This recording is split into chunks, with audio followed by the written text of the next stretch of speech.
Hi, and welcome back to Cinescapist TV. My name is Kat. If you're new here, hello. Thank you for joining. If you're not new here, hey friends, how's it been? Let's talk about Captain Marvel.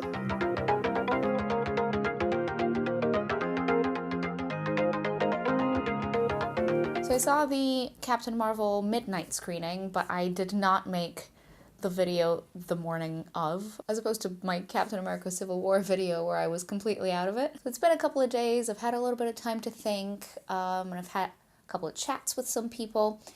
I am really surprised at how different the responses are with this film. And to sort of make things a little bit easier, I'm going to split the review into spoiler-free and then spoiler-full, just in case. So spoiler-free, I would say it's a very fun film.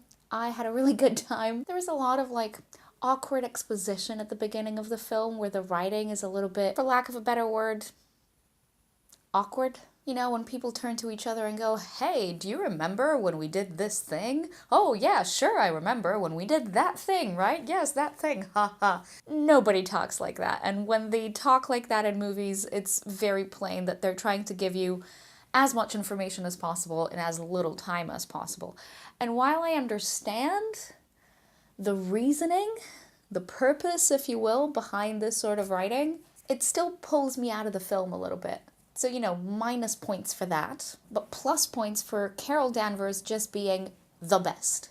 Black Widow who? She is a super determined person and she doesn't apologize for that. And obviously she's super physically strong, but also mentally. She's just a force of nature. Brie Larson is fantastic. But I mean, she's fantastic in anything she does. She is just my favorite. Oh my god, it's like really windy outside. Can you hear that? Anyway, it is pretty great to see the beginnings of S.H.I.E.L.D. as we know it. So Nick Fury in the 90s, Coulson in the 90s, just like, you know, lots of hair where there wasn't hair before. That sounds weird, but I'm gonna stick with it. The story is very interesting too. I definitely didn't expect it to go where it went, in a good way, but also some other bits of it were a little bit predictable, so generally speaking, screenwriting-wise, not the strongest Marvel film, and yet a crucially vital Marvel film. And we're gonna get to why in a second. Some bits that stand out, I really loved the soundtrack, both the actual score, which was incidentally composed by a woman for the first time in Marvel history, yes, but also the choice 90s tunes that make an appearance in this movie. I was transported back to my childhood in more ways than one. I feel like there are a lot of jokes that are specifically for people who were around in the 90s and they know what a weird, awkward time the 90s were. Like, not being too specific about exactly what year it is, but just generally capturing the vibe of the decade. But as far as the heroics are concerned, you know, is this a good origin story? Absolutely. Is Captain Marvel my favorite now? Yes. But is the film in itself fantastic?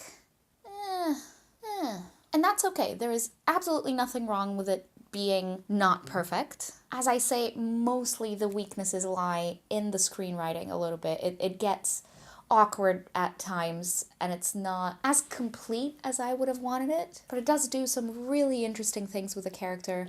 And controversially, this is the point that everybody latches onto and dislikes the film for, it does address sexism within the superhero community, or just society. And it does so in a way that had me going, yes, but also I'm pretty much the target audience for this film for once. And so the people who are usually the target audience for Marvel movies were not so happy. But that does not a bad movie make. It doesn't also a perfect movie make. So, you know, meh. Probably 3 stars, except I'll give her a bonus star because I love her. So ultimately it gets 4 stars for me. Now, if you guys are ready for some spoilers, let's jump right in.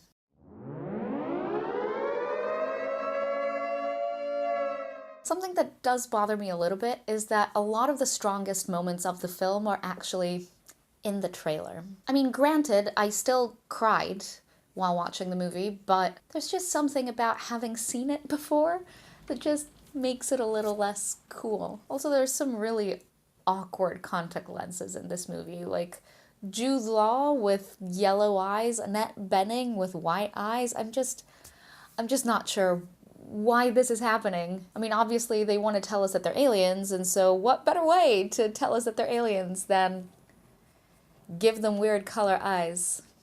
As a side note, I'm really not sure why some Kree are not blue. And like, the movie doesn't go anywhere near explaining that. It's just like, well, Jude Law's not blue.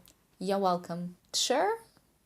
But why though? In any case, without going too deeply into the plot of the film, I found really interesting what they did with the Skrull plotline. Now, having not really read the comics, I have heard about the Skrull plotline and how it actually feeds into the Civil War situation. Or was that the Secret War? I think that's the Secret War. Don't come for me, comic readers, I'm sorry. In any case, I have heard of the Skrulls as villains, so I found it very interesting that this film turns that storyline on its head and goes, actually, the Kree are the bad guys, because of course they are. So I actually do really like where the film ends with that entire story. It ends in a very satisfying place. It makes sense for why Carol isn't there for the events of the Avengers films. Because let's face it, if she were there for any of the Avengers films, she would just swoop in, fix a situation, and then we wouldn't have a Marvel Cinematic Universe.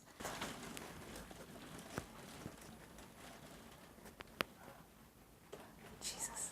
I mean, what we know of the Kree, we know from the Guardians of the Galaxy movies, where they are 100% the bad guys.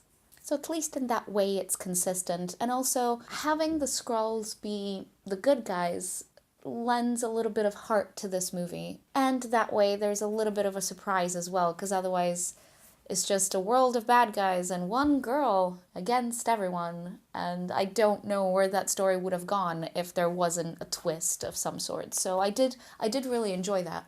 But by far my favorite subplot in this film is Carol's Earth story and her relationship with her best friend Maria and also Nick Fury. Now, it's interesting to see Fury in the field, for one. I really enjoyed that whole kind of like cop aspect. He's just a tired detective, you know? And of course, he and Carol don't really get along to start with. There's a really deep sense of respect that forms between them by the end of the film, and it's akin to like the respect that Cap and Black Widow and Coulson have for Fury. You can see why all of these people have really trusted Nick Fury over the years. Because he sticks his neck out for people. He will do whatever he can to protect them. And on more occasions than just this film, he goes against protocol if he judges that that's what he must do. So I do like that by the end of the film, he and Carol develop this really great partnership, which of course will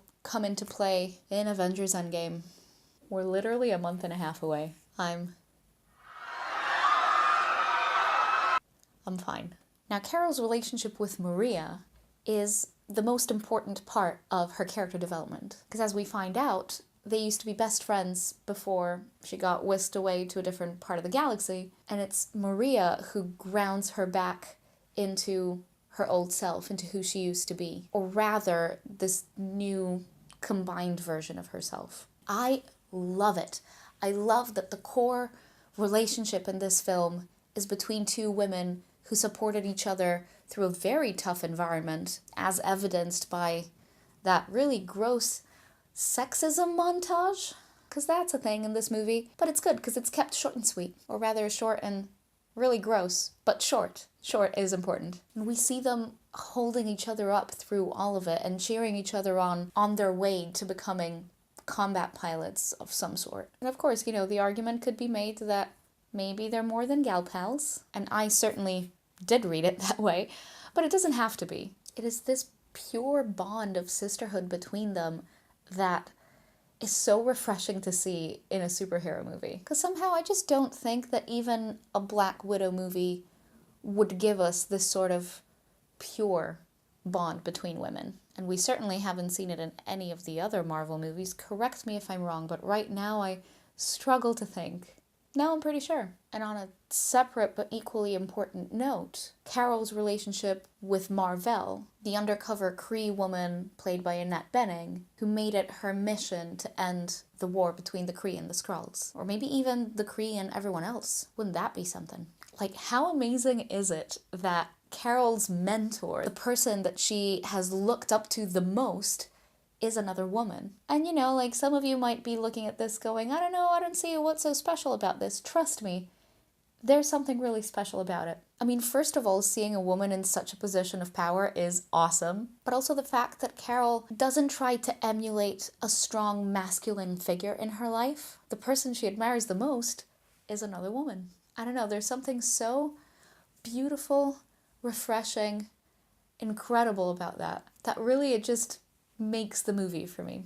I mean, what really makes the movie is when she turns to Jude Law's character and says, I have nothing to prove to you, because yes, girl. Now, I did think there were a couple of weaknesses narratively, which maybe will be addressed later on, but also it kind of doesn't matter at this point, except it's bugging me. It's the whole Tesseract thing, right? Because the Tesseract is discovered by Howard Stark in the 40s, and somehow between the 40s and I suppose the events of Agent Carter, it gets lost somewhere, ends up in the hands of mar-vell and Project Pegasus, which has nothing to do with S.H.I.E.L.D., and then eventually makes its way back to S.H.I.E.L.D.'s hands. I just don't understand. Why? Apart from the obvious where we need the Tesseract in order to make Captain Marvel, sure. It's a bit of a, and I hate this phrase, plot hole. Side note, there's a fantastic video about plot holes, which I'm going to link right there, and it sums up my feeling about this terrible word that keeps getting overused. But in this case, I feel this might be one. Or maybe it'll all be addressed at some point later, and at that point you can come back to this video and be like, Kat, it's not a plot hole. And I'll be like, there, it wasn't a plot hole. But right now, it kind of feels like a plot hole. Did I say plot hole too many times? Plot hole? Hey, future Kat here. Just as I'm editing, I realized I forgot to say something about one of my favorite moments, which happens at the very end. And it's how the Avengers get their name. Because the Avengers get their name from Carol Danvers. And I kind of lost it in the screening, to be honest. Like, it was mind-blowing that that happened. And I can't believe I forgot to say it as I was filming this review. So, yeah.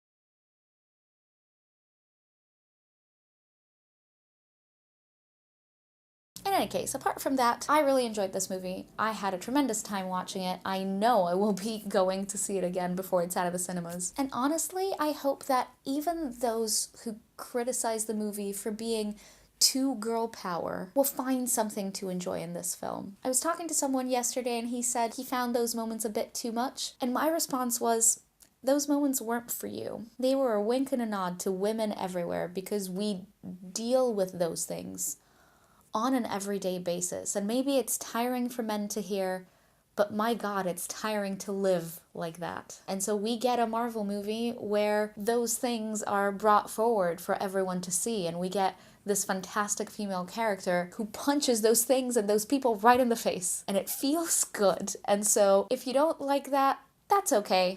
You can just take a moment, take a deep breath, enjoy the rest of the movie. But those moments, they are everything. So yeah, so those are my thoughts about Captain Marvel. Do let me know, have you seen the film yet?